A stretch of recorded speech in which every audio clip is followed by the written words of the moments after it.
Hello and welcome to the Roll and Reflect podcast, the podcast where we bring you insights from behind the tabletop and beyond the box. I'm one of your hosts, Devon. And I'm Mark. And we are talking about a game your life will depend on. What are we talking about, Mark? You're racing like your life depends on it. And it has epic dice chucking. So we are talking about Thunder Road Vendetta. Thunder Road Vendetta by Restoration Games. Epic Mad Max style game that we're really excited to talk about. But before we do, we have a few announcements to go over. Yes. We would like to announce that we are doing a giveaway for a game called Cosmoctopus from Lucky Duck Games. We will have to announce the winner here on our social media page because we realize we are pre-recording these episodes and I have to put this in the episode. Just keep an eye out on our social media pages and we will announce a winner. Then we have another special reflection question for you to answer in the comments today. Take it away, Carl, and let's hear what your question is. Hey guys, Carl from Purple Misplaced. I got a bit of a fun reflection question for you today. I've been in this board game media content creation thing now for a couple of years, and one of the things I enjoy most about this space is just running into all of the different people involved, seeing all of the different personalities and different interests and different styles of games that everybody's interested in, and just meeting so many different people in this space. So my question for all of you today is, do you have a favorite media personality in the board gaming media space? And if so, what is it about that person or that channel that you enjoy as much as you do? I promise I won't cry if it's not me. Leave your comments down below, and thanks again. We'll see you next time. Okay, so that's a very interesting question, Mark, because we are both technically board game media personalities. Yes. Can I pick myself? I don't think that's how that works. Oh, okay. I'll go first because I do have to genuinely say the Dice Tower. I watch the Dice Tower basically all the time. Right before we were recording this, I was watching the Dice Tower board game Smorgasbord. They're just like ones that are just always on my YouTube channel and back to back watching constantly. So out of favorites, the Dice Tower is definitely like my favorite media personality like channel. Sure. And then outside of that, I really like a few different smaller creators. So like Jenna from the Board Game Garden is a really good new, like up and coming basically now. Alex Radcliffe of Board Game Co. I've been watching his stuff since the beginning. I've seen his original stuff and now it's like crazy to watch where he's at. So those are probably my favorite personal choices. Those original where you start from videos, you should go look at mine sometime. I have, and it's funny. Oh, it's so bad. It's so bad. So I do have one here, mostly because I have some direct contact, right? So Becca Scott is probably my favorite because I've worked with her and she is like a sister and I just love her to death and I love what she does and how she works. And she went from Geek and Sundry to doing Good Time Society now, and I had the privilege of going out and working with her when she was part of Geek and Sundry and other things. So I had this real taste of like what it was like to work in a Hollywood setting, and they put my name for a parking spot on the wall.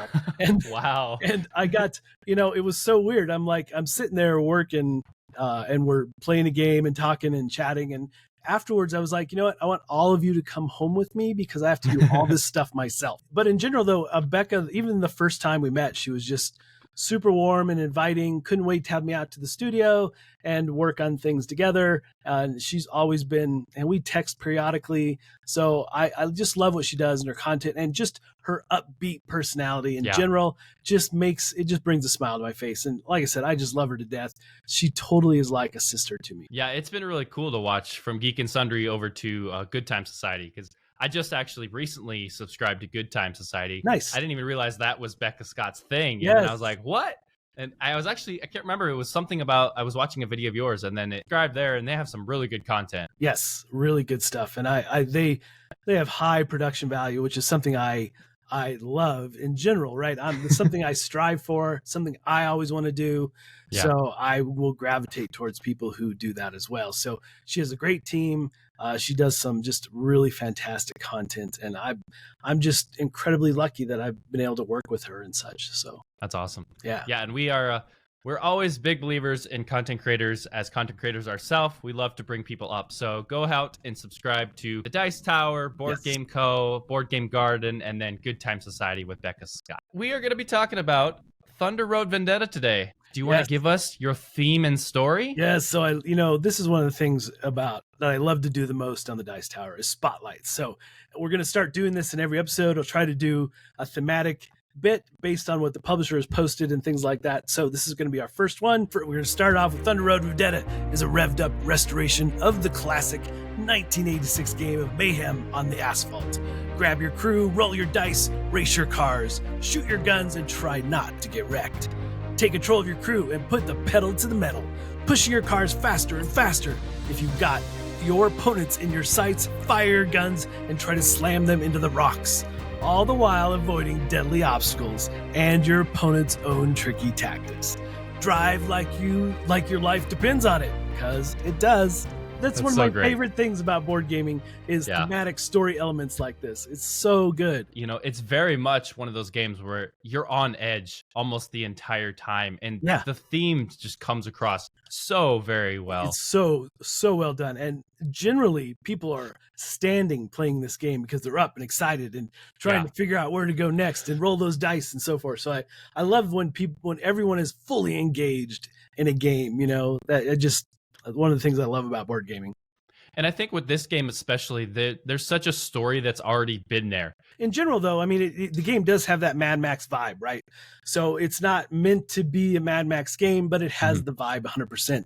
So especially when you look at movies like Mad Max and Thunder Road, and some of the newer movies have that long sequence of racing through the desert or wherever the you long, are. straight sequence. Long, straight Yeah. line of cars battling to have supremacy on the road, or to get the supplies from in the movies, get the supplies from the other cars and things like that. So this game totally puts you literally in the driver's seat, which is something I love about board gaming. When the theme plays into exactly what you're doing in the game, you're not just collecting cubes. Hey, watch yourself. No, just kidding. I I'm not a know, Euro I know. player. So. No, I think this is one of those games that I was kind of shocked by. I got it and I realized, I was like, okay, how's this gonna work? It's not actually a racing game, I didn't Sure. back it, and I regret not backing it originally. I backed the most recent campaign. We'll talk about that. When I bought it, I was like, okay, we'll buy it for Tabletop. It's not necessarily for me. I was like, okay, we'll buy it for the community because it seems like a fun game. And then I played it, and even the retail copy is what I have. That's all I have is the retail. And I was just like, what? That was awesome. Yeah. Like, we had so much fun, and it was just pure chaos and dice chucking. And So- it's literally a roll and move, but it's not what you would think, right? It's not like a Candyland or something. It's more of an epic roll and move. Yeah, very much so. A roll and move upgraded is what Yeah, I like to tell totally. people.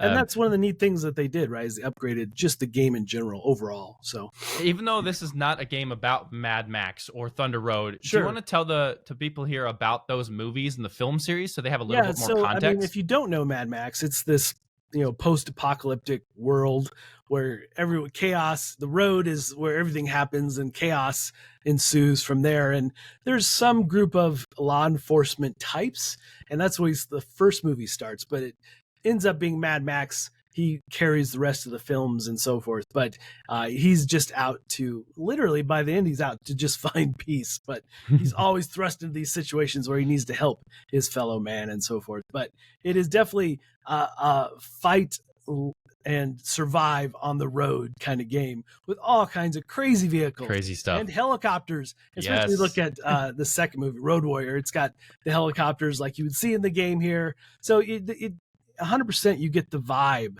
from this kind of thing for sure. Every aspect of those race sequences are here in the game for sure.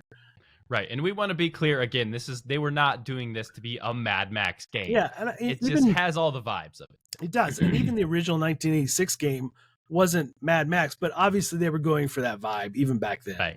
So I mean, you got to play off the nostalgia a little bit, with this kind of series, and I think Sure. they did really well. Do you want to talk about like a little bit of an overview of the game so itself? I grabbed a bit of what they put out there of all the new things, right? So this new version features exciting new additions, including random hazard tokens such as wrecks, oil slicks, and more. Damage isn't merely one and done. Now you'll have to draw damage tokens with exciting effects that can send your car careening across the board.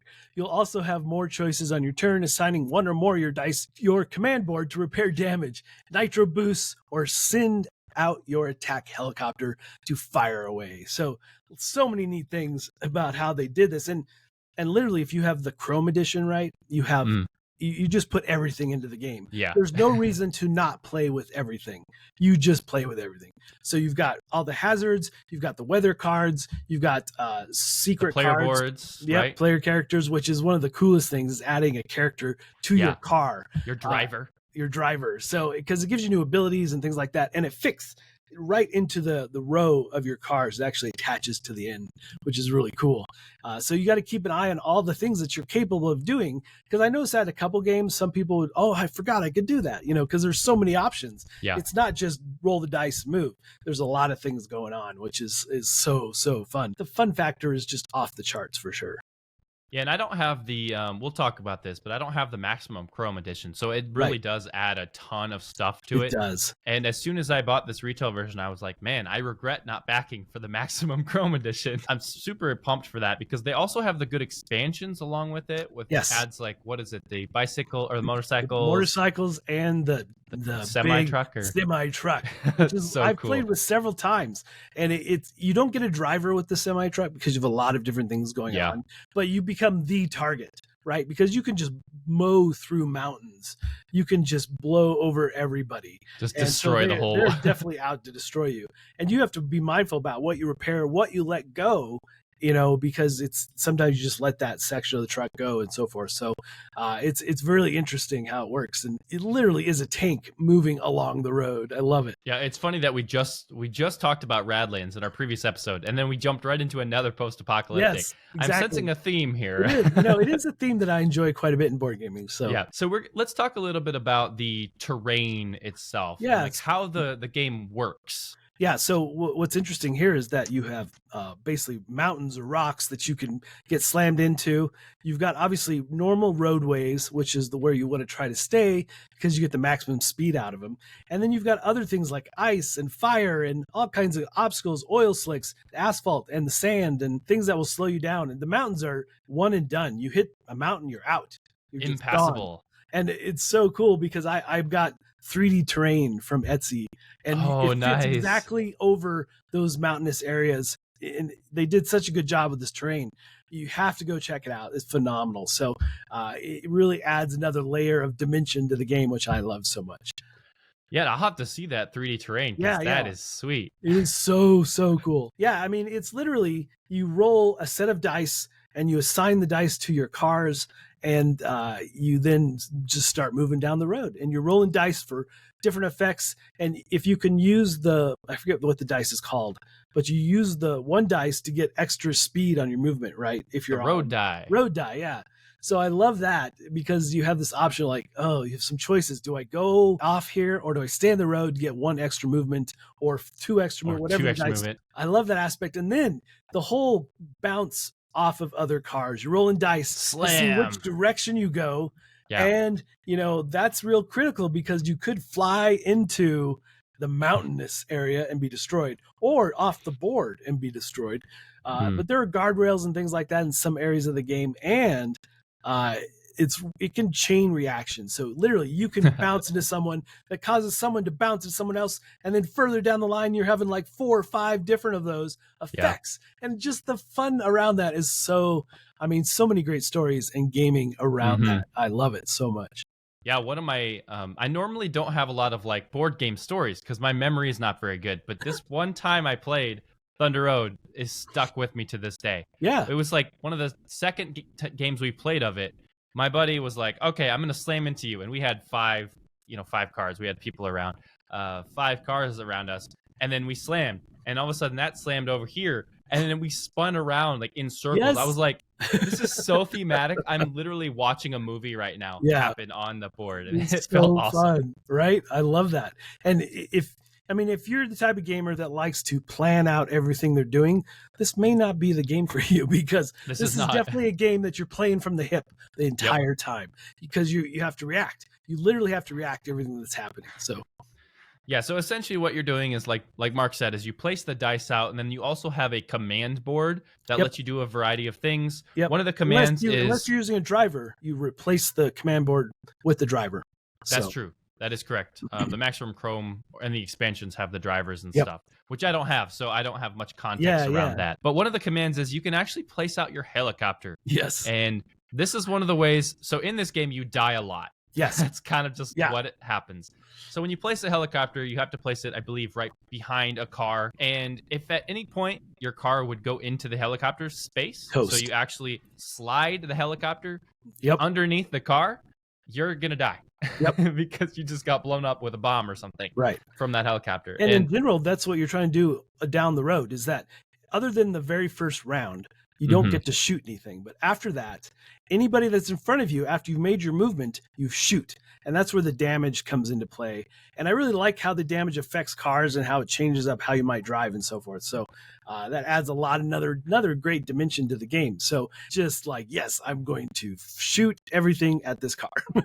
What I like about it is most of these racing games, really with the shooting, they make it so complex and so like a lot that you're just like, okay, I don't know if I want to do that. Well, in this game, all you do is roll a simple dice. And boom, it has a large, medium, small, medium, whatever.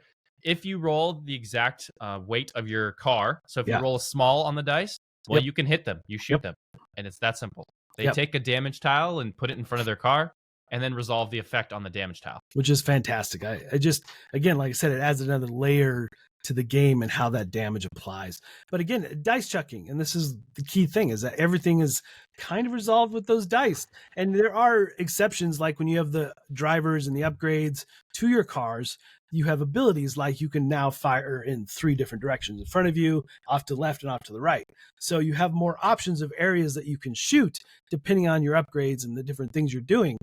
But you still have to roll that dice to see if you actually hit the car. And let's talk about the slam dice, because this is actually my favorite mechanism in the game. It is so fun. It's the one that chain reactions, you know? Yeah, so like he was talking about, if you go onto another space with a car, you enter a slam. And to slam, you have to roll the 2 dice. You have a red dice, that is just the car, or the slam die, I think they call it. And then the purple dice, which is the direction die. So you roll those at the same time, and then you resolve it. So what's really cool about this is that one of the dice, it'll either show a car on the top or the bottom, and then a line on the top or bottom. And that basically just shows the top car or the bottom car is going to be moving. And then the direction die shows you exactly which direction on the board you are moving to. At first, I was a little confused because the graphic design, I thought I was like, am I the hollow space? Am I the dark space?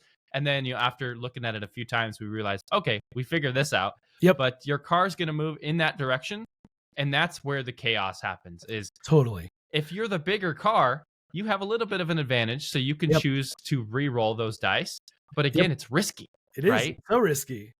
And I like, just visually in general, when that happens, is that you stack the cars and you just already have that visual aspect about, okay, now we're in it. This is going to happen. You roll those dice, and then just like you would expect in a game that's full of mayhem, the dice should dictate the outcome of what's happening. So, and it totally, the dice in every aspect, the dice play into the theme of the game 100%. I think another thing that I really liked about this is it has that side scroller action like a video game does. The terrain just rotates through until someone has been eliminated, and then you start to go for the finish line, right? So, but if everyone is on the board and someone reaches the end and you're still cars on the last tile, that everyone who's on that last tile is eliminated. So there is a reason to race forward for sure. So yeah, it's really cool because when you add the new section of the board, you go off the board, and then whoever does that, you add another section. So you move the tiles back, you shift it over, and then you add another layer. So it's like you can't see the distance, but now, like thematically, again, it ties back. You're looking into the distance, you can't see it, but then as soon as you go past that line, now you see the next section. And I'm just like, what? It's so cool. So cool. And the tiles are placed at random, so you don't know exactly what's going to come next. Like I said, other effects. Some tiles are crazy. Running through fire or hitting ice, things like that. And there's even a driver that it actually is advantageous for you to be on fire because it makes you more powerful. So I love that aspect with the drivers in general. When you have the expanded version of the game, that they add, again, another layer of fun to it. There's no reason, if you have drivers, there's really no reason to not play without them. Unless maybe you're introducing someone for the first time and you're getting them, hey, let's play a couple rounds with the basic everything. Yeah. So you get a feel for what you're going to do. And then you put everything in and start for real. This is one of those games where, again, if you don't like player elimination type games, you're not going to like this because there's pure player elimination in it. Yep. Like that's part of it. But literally, I mean, I've played games where you're so engaged, and even though you've been removed, you're staying at the table, you're rooting for someone, and as soon as someone wins, let's play again. It's that kind of mentality. And I totally feel like I'm 12 every time I'm playing this game. I'm just giddy about it. Yeah, one thing with this game is this is the first game that I played back-to-back ever. Yeah. I've never played a game before this back-to-back because I like playing a variety of games in game night. I get it. Yep. And so we played this at Gen Con, I believe the release at Gen Con, and we played it, and then we played it, and then we played this like Radlands. You know how you said 5 times? Yeah. We played 5 times in a row. I love it. With all the maximum chrome, like and everything, and I was blown away by how awesome it was. It's just so good. So you backed the new campaign. Did you get the maximum chrome stuff? Yes. Yeah, good. I regretted not backing it originally, and after playing it, I was like, you know what? I talked to the wife. I was like, we got to do this because even at 2 players, the game is so fun. Yeah, and we have the retail copy, and we have a blast at 2. So I can only imagine how much better the 2-player even will be with maximum chrome. I love, in general, when you have a max player count on this because it just adds even more to the mayhem, which is so fun. Yeah, I can't wait to play.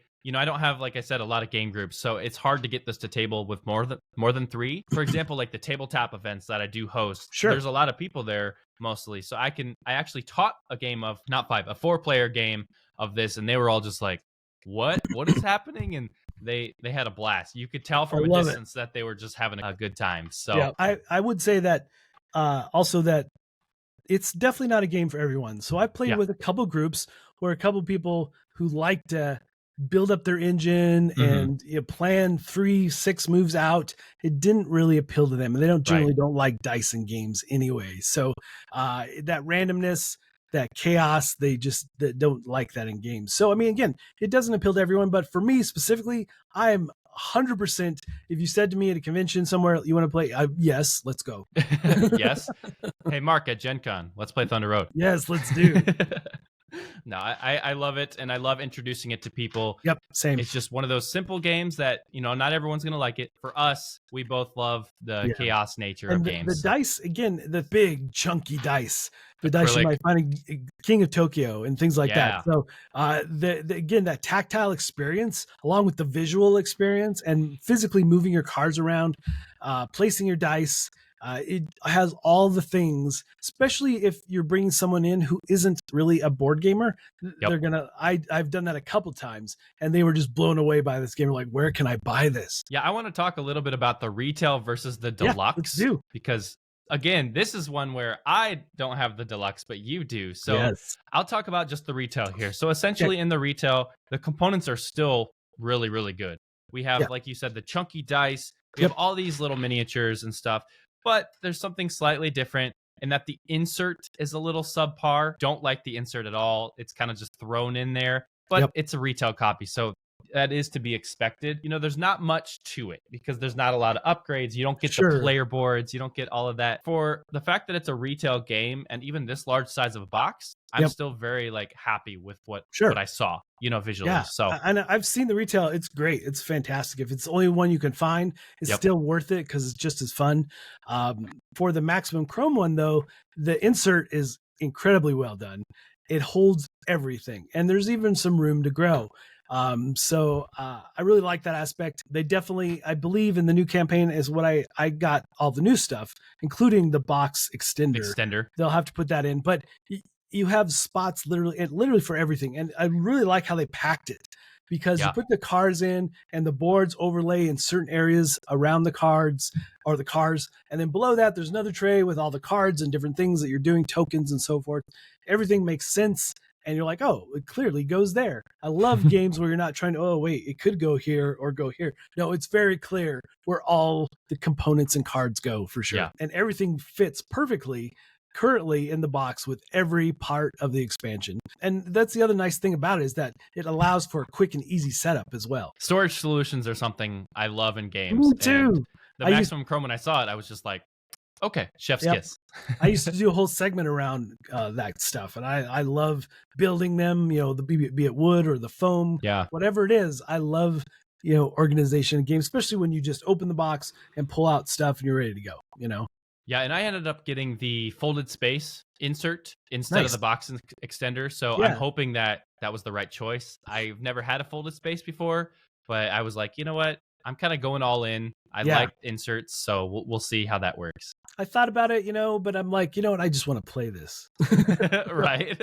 Because I'm sure you're going to have to build that insert. So yeah, and that's fine with me. It's a little crafty thing. I like crafts. So I generally do too. But, there's something about this game that I'm just like, let's just go. Just go.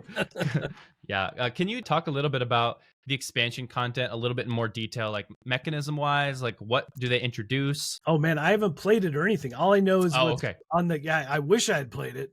No, I haven't played it yet. So I'm very much looking forward to all the new things. And there's a ton of new stuff they put in there. So it's going to be interesting to see how it integrates with everything. Like, because I'm all about, let's just put it all in. Yeah. So that's the thing I'm most looking forward to trying, is just seeing what happens by putting everything in at once. Carnival of Chaos is their new campaign, and that just looked crazy. It's like a little Mario Kart arena, a little battle arena that you can go in the center, go around collecting scrap and like doing crazy stuff. Instead of like racing, now you're just battling. You're all out brawling. It totally is like that, almost like Thunderdome, right? Thunderdome. Yeah, but with cars. I'm so ready. I'm just so ready. I really like that aspect as well. It's going to really add another type of gaming with this game, right? You have a couple options now how you want to play. So one thing I'm really excited about is they showed the magnetic board that they put together, and with the stretch goal, I believe it was. Yep. And they showed just a little video, and it snapped into place, and I was like, so cool. I love stuff like Ivy Studios done that with Fractured Sky and stuff. I love the magnetic. Anytime that's incorporated in a game in a good way, I'm 100% in, because again, I love when that tactile experience is what it adds, right? It just it also opens up. It opens up design space too. Yes, it does. Because now they can have other boards and all you need to do is snap them on. And I'm sure that's why they were wanting to do that, because I know what they're doing. They're being smart about it. We'll see how that goes. Do more. Give me all the things. This game is currently sitting in my top 5. That's how much I like this game. Wow. So, hey, we're not there yet, Mark. I know. We still got a little bit. I'm just saying that you're too excited. I'm so excited about this game. I will sit down with anyone and tell you all about it every time. Well, speaking of things that are really exciting, let's talk a little bit about the artwork and the graphic design of the game. This is by far my favorite art piece of all time on a game.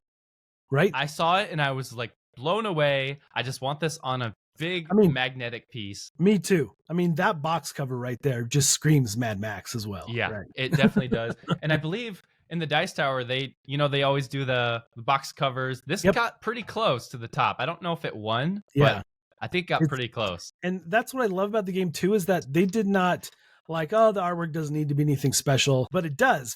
They did everything that way for this game. Every aspect, the artwork, the graphic design, the components, everything is top notch in this game. Well, one thing that I love about the graphic design is on these boards.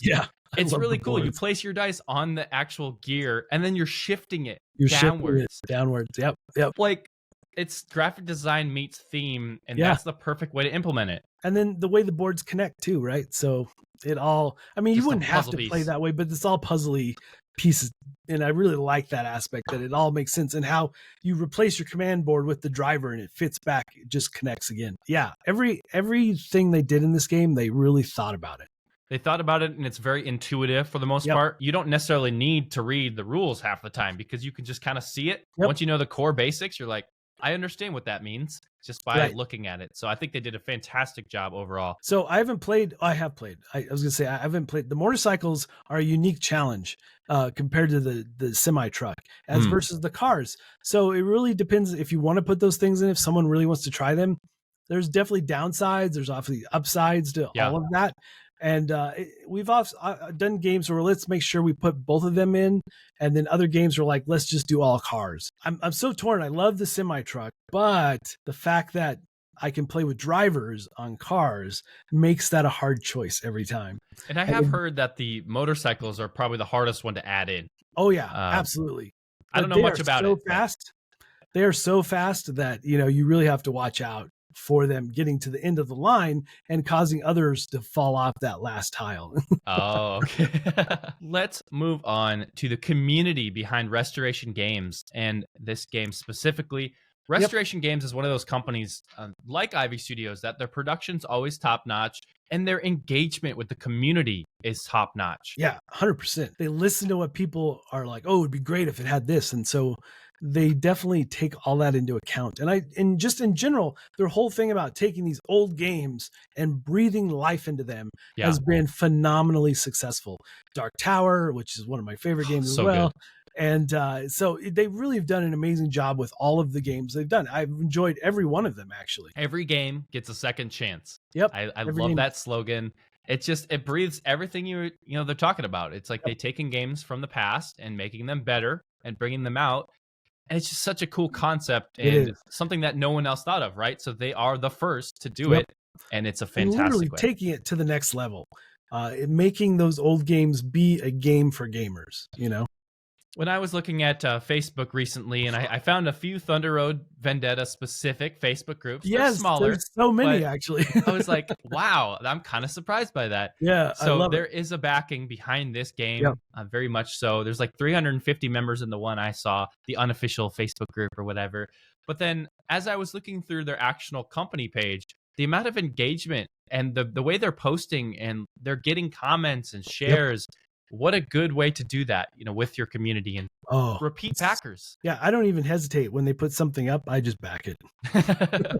Yeah, I can't do that now, but I'm very much at the point where Restoration's like, okay, I will look further into it and be very close to backing. Yeah, and there's only a couple people like Chip Theory Games, Ivy Studio, and Restoration are the three main ones that I'm like, and Lucky Duck, I have to say. Yeah. So there were really four publishers that I will just generally just go and back it without even thinking twice. Without thinking about it. Yeah. Yep. That's a whole conversation in itself. I'm excited to talk about that because All Play is my company of that. Cool. I will back pretty much anything they put out. So nice. Talk about, was this game fun? Well, I think we know the answer. You know the answer from me. Yeah, literally in my top 5, and I don't see it moving out of my top 5 for a long time. So it will live there, I suspect, just forever maybe. But I just love the fact that the fun factor is so incredibly high in this game that you are like, the game is just over. Oh, it's over already? So let's play again. It has that whole, and you've been playing for 2 hours. You don't even realize. Not that usually games are over before that, but in general, you just don't realize the time that passes. And because like I said, everyone is engaged 100% the whole game. Yeah. And like I said earlier, I love this game, and it does feel like I'm watching a movie. Like it felt like I'm watching Mad Max, crazy stuff happening on the board. It's one of those games that it's not in my top 5, but it's in my top 10. Because I can only play it at 2 for the most part, it hasn't crept up to the top 5. Yeah. So maximum player count is my favorite. So I can't wait to get that game with the maximum chrome and have my whole group play it. I'm always the guy that has to learn and teach, so it's like there's always a little bit of a grind to get games to the table. I just love it. I don't really go give games ratings anymore because I'm doing previews and things. But this game, I definitely, it's easily a 9 for me out of 10, maybe higher actually. But just on the fun factor alone, because it literally is a dice chucker. And you're just moving down the road. It's literally a roll and move, but in an epic way. In an epic roll and move. I'd have to agree with that. I think 9 might be, again, a little high for me. If I was to review it at 2 players, it's definitely like an 8. It's not quite a 9, but it's still up there. You know, And it'll only get better. And it only get better. And the thing is, again, there's so many moments that you remember, like everybody's up and cheering, or they're like, no, we can't believe that happened. You know, things like that. So I love when a game can pull that out of folks as they're playing, and you can see their faces light up when you play this game, for sure. Awesome. Well, that has been Thunder Road Vendetta. I love this game. Mark loves this game. Keep on going, Restoration. Yes. Thank you for putting out amazing content, and let's get more content. It is time for The Beyond. I'm going to have to make a soundbite. We're going to have to get a Beyond soundbite. Echoey, The Beyond.